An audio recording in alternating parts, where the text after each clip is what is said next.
మీ business ఏదైనా మీ ఊర్లో promotion చేయాలంటే అది సుమన్ టీవీతోనే సాధ్యం. ఇప్పుడే సంప్రదించండి. మా కోసం ఎవరికి రాస్తుంది? మందు డబ్బా తీసుకొని చచ్చింది నయం. ఈ బతికే కన్నా మొలక మొలిసిన కాడ నుంచి స్టార్ట్ చేస్తే మాకెందుకే గోస? పోనేలేదు ఇంటికి ఇప్పటి వరం కూడా. మాకు మంచి లేవు, మాకు పిల్లలు ఉన్నారు.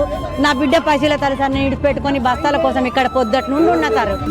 ఓటీపీ చెప్పాలి నాకునే గుడాంబ తయారు చేస్తానవా? ఏం చేస్తానవే? పాలు కలుపుతానవా? కరీంనగర్ డిస్టిక్ లో ఇక్కడ పాల సరఫరా మమ్మల్ని ఎందుకు కోసం ఉంచుకోవాలి? 2 బస్తాలకు మేము 12 రోజులు లైన్ కట్టాలనా?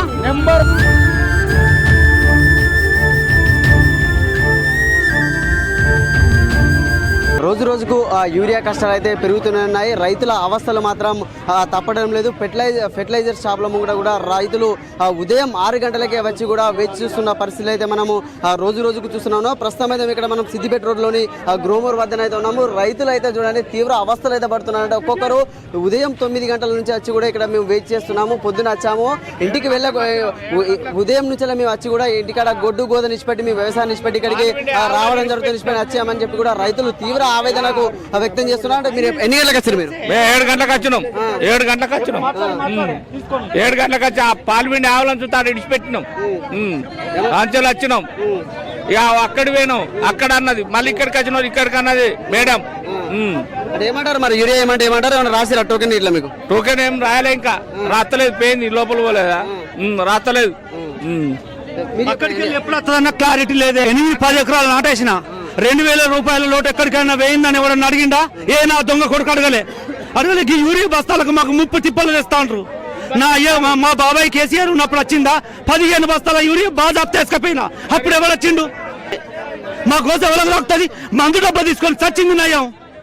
ఈ బతికే కన్నా మొలక మొలిసిన కాడ నుంచి స్టార్ట్ చేస్తే మాకెందుకే గోస? 10 ఎకరాలు నాటేసిన 2 బస్తాలు దొరుకుతలేవు. ఈ దీనా స్థితిలో మందు తాగి సావాలి. మమ్మల్ని ఎవరు పాపం అంటాడు? ఈడికి పోతే అక్కడికి లైను, అక్కడికి పోతే ఇక్కడికి లైను. మేము ఛాయ్ తాగుతామా? పాలు తాగుతామా? ఎక్కడ లైన్ కుండు ఎన్నుకున్నవాడు అయితే మళ్ళీ మండే నాడు రమ్మంటారు. మండే నాడు వస్తే మేమే ఫస్ట్ ఉంటామా? ఉంటాం. అప్పుడు ఇంకో కొత్త వాళ్ళు వస్తారు. ఎందుకు ఇంత కోసం ఉంచుకుంటారు? దీనికి ఫలితం ఉండేటట్టు ఉంటేనేమో స్టాక్ ఉంటే సరఫరా చేయండి. రైతులు ఏమన్నా దాగి చావని అన్నాను. ఒక్క మాటతో నడుస్తుంది. ఎవరు రారు ఎదురుగా. ఏ షాప్ కాడ రాదు. ఈ మేడం ఏం చేస్తుంది? మేడం ఏమన్నా తిన్నదా? ఆమె ఇంట్లోకి వెళ్ళి తెస్తుందా? బడో తిన్న సొమ్ముకు మేడం సాల్వ్ చేయమంటే ఎక్కడికి వెళ్ళి చెప్తుంది?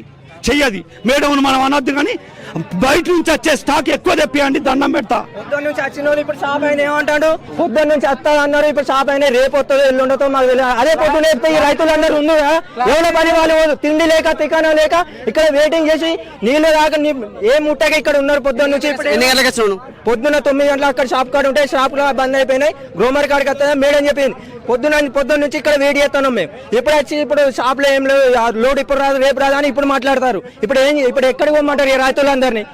రేపెల్లుండి అంటే మళ్ళీ రేపెల్లుండి పని కొట్టుకొని మళ్ళీ రావన్నా? క్లారిటీ అయిపోతే ఇప్పుడు రాదంటారు. ఇప్పుడు ఏం చేయమంటారో చెప్పండి. మరి రైతులను ఏం చేయమంటారో చెప్పండి. మరి లేకపోయినా మాకుంటే తప్పే కూకోవాలి. ఈ రైతులను రోడ్ ఎక్కించలేదు, రైతులతో చేసేది లేదు. వాళ్ళకు చేతనైతేనో బత్తాలు తీసుకొచ్చి రైతులకు ఇయ్యని, లేకపోతే వాళ్ళన్న చావని వీళ్ళన్న చావని. బత్తాలు ఇస్తారు. మరి ఇచ్చినప్పుడు ఎన్ని బస్తాలు ఇస్తారు? 1 లేదు, 2 లేదు, 2 అంటారు. అది కూర్చొనికి అందుతలేదు. ఓటీపీ చెప్పాలి నాకునే గుడాంబ తయారు చేస్తానవా? ఏం చేస్తానవే? పాలు కలుపుతానవా? కరీంనగర్ డిస్టిక్ లో ఇక్కడ పాల సరఫరా మమ్మల్ని ఎందుకు కోసం ఉంచుకోవాలి? 2 బస్తాలకు మేము 12 రోజులు లైన్ కట్టాలనా? 4 రోజులు కట్టాలనే లైన్ 2 బస్తాలకు. మీరు ఎన్ని గంటలకు వచ్చారు? అంటే మీరు అంటే తీవ్ర ఆవేదనను వ్యక్తం చేస్తారు. ఎందుకు అంత ఆవేదన వ్యక్తం చేస్తారు? అంటే సార్ ఇక్కడ ఉన్నది అంతా చిన్న భూస్వాములే. పెద్ద భూస్వాములు ఎవరు ఇక్కడ లైన్లకు రైతులు అంటారు అసలేరు. మొత్తం అవి ఎట్లా పోవాలో అట్లా పోతుంది బస్తాలకు అంతే. దీనిలో ఇక్కడ ఉన్న 2 ఎకరాలు 3 ఎకరాల రైతులే. 10 ఎకరాల రైతు అయితే ఒక్క రైతు రోడ్డు మీద రాడు, ఒక రైతు లేదు. వాళ్ళకి పొలం మీద పోలేదు, పట్ల పోతున్నాయి, పొలం మీద పోతున్నాయి. యూరియా పక్కదారి పడుతుందని మీరు అంటారా? పక్క పడుతుంది. కళ్ళ చూసిన నేను సోమవారం నైటు, పోయిన సోమవారం నైటు వచ్చింది, సాయంత్రం వచ్చింది. ఓ ట్రాక్టర్ వస్తే ట్రాక్టర్లో 30 బస్తాల యూరియా బస్తాలు పోతున్నాం. మేము లైన్లో ఉన్నాం, మాకు ఏది లేదు, ఒక బస్తా దొరకలేదు. ప్రభుత్వానికి ముందు చూపు లేదు. ప్రధానంగా ఇలా రైతులే స్వయంగా రోడ్లు ఎక్కుతానంటే ఇలా ప్రభుత్వం దగ్గర ఇంటెలిజెన్స్ రిపోర్ట్ ఉన్నది. యూరియా కొరత ఉందని చెప్పి స్పష్టంగా వాళ్ళే రైతులు చెప్తారు. ప్రభుత్వము మరోపక్క కొరత లేదని చెప్పి చెప్పడం జరుగుతుంది.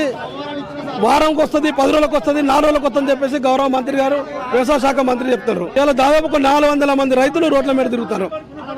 పొద్దున నుంచి రైతు వేదిక, హుస్నాబాద్ రైతు వేదిక దగ్గర దాదాపు 150 మంది రాయించుకోవడానికి, ఏవో గారి చేత రాయించుకోవడానికి అక్కడ ఉన్నారు. పాస్బుక్లు పట్టుకొని రాసిన వాళ్ళు ఒక 250-300 మంది ఇక్కడ ఉన్నారు. అయినా ఏడో గారితో కూడా మాట్లాడడం జరిగింది. ఇలా లారీ వస్తుందని చెప్పేసి ఇలా నమ్మేయడం వల్ల ఇలా అనేక మంది రైతులకు కూడా వస్తుంది. రేపు వచ్చిన రైతులు ఎల్లుండి వచ్చిన రైతులు 2-3 రోజులు రావడం వల్ల కొంత ఇబ్బంది జరుగుతుంది. ఎప్పటికప్పుడు ఎరువులు అందిస్తే, యూరియా అందిస్తే ఏ ఇబ్బంది ఉండదు. అంటే మీరు అధికారులతో కూడా ఫోన్లో ఇప్పుడు మాట్లాడడం జరిగింది. వాళ్ళు ఏమని చెప్తున్నారు అసలు? అంటే టోకెన్లు ఇవ్వడం వల్ల ఇబ్బంది అవుతుంది కదా, రైతులు కూడా అవస్థలు పడతారు. మన లారీలు వచ్చేది మాకు కూడా తెలియదు. దానివల్ల మేము సమాచారం ఇవ్వలేదు. రాసిచ్చడం వల్ల టోకెన్లు ఇస్తే మాకు కొంచెం ఇబ్బంది జరిగే పరిస్థితి కాబట్టి మేము రాసిచ్చే పరిస్థితులు లేవని చెప్పి వాళ్ళు. అధికారులకు కూడా సమాచారం లేకపోతే ఎరువులు వస్తాయో రాకపోతే అంటే ఎవరికి తెలవాలి? మరి షాపులలో కూడా మాకు తెలియ పరిస్థితులు వచ్చేదాకా మాకు ఎప్పుడు వస్తాయో తెలియదు అంటాడు. తర్వాత అధికారులు కూడా తెలియదు అంటే రైతులు కూడా ఇలా పొద్దుంచలి ఇలా పని పెట్టుకొని, వ్యవసాయ పనులు వదిలిపెట్టుకొని ఇలా రోడ్ల మీద ఇలా ఎక్కడ ఎందుకు వాళ్ళకు ప్రతిపక్షాలే ఆరోపణలు చేస్తున్నాయి అని చెప్పేసి ప్రభుత్వం చెప్పడానికి ఇలా ప్రతిపక్షాలు ఆరోపణ చేసి ఇంతమంది రైతులు, ఇలా 100 మంది రైతులు రావస్తారా? మీరు ఎన్ని గంటలకు వచ్చారు యూరియాకు? ఏమైంది అసలు? మేము పొద్దున 7 గంటలకు వచ్చినాం సార్ అక్కడికి, ఆ షాప్ కి రమ్మంటే మేము లైన్ పట్టినాం సార్. అయితే ఇంతకు ముందు నంబర్ రాసిన వాళ్ళు కొంతమందికి ఇచ్చింది. మినిమం 500 బ్యాగులు అట్లా వచ్చినాయట. నిన్న సాయంత్రం నుండి ఇచ్చారు సార్. నేను వచ్చింది పొద్దున్నే 6-6:30 అట్లా వచ్చిన. మా ముందు కొంతమందికి రాసిన వాళ్ళ కూడా బ్యాగులు రాలే. మా మేడం ఏమన్నది కదా, సరే మేము రాయని వాళ్ళకు అక్కడికి గ్రోమర్ కారికి పోర్రి, మేము ఆడిపోయిన వాళ్ళు రాస్తా, 4 గంటల వరకు అక్కడికి లోడ్ వస్తుంది, స్టాక్ వస్తుంది అని చెప్పింది సార్. అప్పటి నుండి మేము ఇక్కడనే ఉన్నాం సార్. పోనే లేదు ఇంటికి ఇప్పటి వరం కూడా. మాకు మంచి నీళ్ళు లేవు, మాకు పిల్లలు ఉన్నారు, నా బిడ్డ పైసలు తల సార్ నేను ఇడిచిపెట్టుకొని బస్తాల కోసం ఇక్కడ పొద్దుట నుండి ఉన్నా సార్. మాది గోవర్ధనగిరి సార్, నాది, నా పేరు భూదేవి. నాకు 3 ఎకరాలు ఉంది సార్ వ్యవసాయం. ఎన్ని బస్తాలు ఇస్తా అంటారు? ఏమైనా చెప్తారు ఎన్ని ఇస్తామని? మాకు ఇంతవరకు సార్ మేము మాకు ధర్నా చేసినా కూడా మాకు ఆఫీసర్ ఇప్పుడు పూజ అనే మేడం దగ్గర నుంచి కూడా మాకు ఎలాంటి ఆన్సర్ రాలేదు. మరి రేపు రమ్మంటే రేపు సండే అవుతుంది అంటారు, మరి ఎల్లుండి రమ్మంటారా, మమ్మల్ని ఎప్పుడు రమ్మంటది అన్న మాకు ఇవరకు ఇంకా ఏ ఆన్సర్ లేదు సార్ మాకు. మరి ఏం చేయమంటారు? మేము ఇప్పుడు మేడం ఏమన్నది? ఏం చెప్పలే. ఆమె ఏమన్నది అంటే అక్కడికి వెళ్ళి లోడ్ రాంది, మేము ఇక్కడ ఎట్లా రాసిస్తామని అన్నది. 4 గంటలు అక్కడ చెప్పిన విషయం ఏంటి, పొద్దున్న విషయం, మీకు అక్కడికి రాండి 4 గంటలకు లోడ్ వస్తుంది, నేను అక్కడికి రాసిచ్చిన వాళ్ళు మీరు బస్తాలు తీసుకోరని చెప్పింది. మళ్ళీ మేము 5 గంటలకు అట్లా ఫోన్ మా వాళ్ళు చేసేసారు, ఒక ఆమె చేసితే మళ్ళీ ఏమన్నారు నైట్ వరకు వస్తుందని చెప్పింది. బస్తాలు నైట్ వరకు వస్తుందని చెప్తే, నైట్ అంటే ఇప్పుడు 8-9 గంటలకు 10 గంటల దాకా వస్తాను. మరి మీరు 10 గంటలకు వస్తే ఇస్తారా మేడం, మీరు ఉంటారా అంటే ఉంటానన్నది. కానీ 10 గంటల దాకా ఈ షాప్ ఉంటుందా, మేము ఉంటామా? మేము వేరే ఊరు నుంచి వచ్చిన వాళ్ళము, మరి మా పరిస్థితి ఏంది? మాకు ఏ ఆన్సర్ దొరికింది చెప్పుర్రి, మీరే చెప్పుర్రి. ఇక మేము ఇంతవరకు మాకేం న్యాయం చేస్తారు? మరి చూడొచ్చు అంటే రైతులైతే తీవ్ర ఆవేదన అయితే వ్యక్తం చేస్తున్నారు. మా బర్లను గుడ్లను ఇచ్చిపెట్టుకొని కూడా ఇక్కడ వచ్చి మేము పొద్దంతా కూడా మేము అంటే ఇచ్చిపెట్టుకొని వ్యవసాయం ఇచ్చిపెట్టుకొని వచ్చి ఇక్కడ నుంచి వచ్చి మేము తీవ్ర అవస్థలు పడతామన్నట్టు కూడా ఒక రైతు అయితే కన్నీళ్లు కూడా పెట్టుకున్న పరిస్థితి అయితే మనం అయితే చూసాం. కెమెరామెన్ శేఖర్తో సతీష్, సుమన్ టీవీ, సిద్దిపేట నుండి. మా కోసం ఎవరు వస్తుంది? మందు డబ్బా తీసుకొని చచ్చింది నయం. ఈ బతికే కన్నా మొలక మొలిసిన కాడ నుంచి స్టార్ట్ చేస్తే మాకెందుకే గోస? పోనే లేదు ఇంటికి ఇప్పటి వరం కూడా. మాకు మంచి నీళ్ళు లేవు, మాకు పిల్లలు ఉన్నారు, నా బిడ్డ పైసలు తల సార్ నేను ఇడిచిపెట్టుకొని బస్తాల కోసం ఇక్కడ పొద్దుట నుండి ఉన్నా సార్. ఓటీపీ చెప్పాలి నాకునే. గుడాంబ తయారు చేస్తానవా? ఏం చేస్తానవే? పాలు కలుపుతానవా? కరీంనగర్ డిస్టిక్ లో ఇక్కడ పాల సరఫరా మమ్మల్ని ఎందుకు కోసం ఉంచుకోవాలి? 2 బస్తాలకు మేము 12 రోజులు లైన్ కట్టాలనా?